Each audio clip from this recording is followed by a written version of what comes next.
Passive income के बारे में सुनने छे। पैसिव इनकम कथी होई के?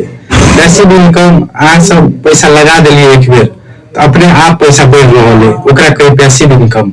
जते भी आदमी धनिक बने ने पैसा से पैसा कमावे है के। पैसिव इनकम बनेला से अहाँ सबके सैलरी पर डिपेंड नहीं रहबे। एक दिन एहन आयत पैसिव इनकम से अते कमेबे कि अहाँ सब सैलरी से ऊपर चल जाते। चलो आई वीडियो में हम अहाँ सबके बताबै छी 3 गो तरीका इन्वेस्ट करे के और पैसिव इनकम कमावे के। तो नंबर 1 में अहाँ सब लो थोड़ा मोड़ा पैसा है, महीना के 1000 2000 3000 बचे है तो वो पैसा अहाँ सब म्यूचुअल फंड में लगा दियो। म्यूचुअल फंड में 1000 महीना के लगेबे तो 10 वर्ष 15 वर्ष के बाद अहाँ सब लो बहुते पैसा बन जेते। तो 2 नंबर अहाँ इन्वेस्टमेंट कर सके छी शेयर मार्केट में।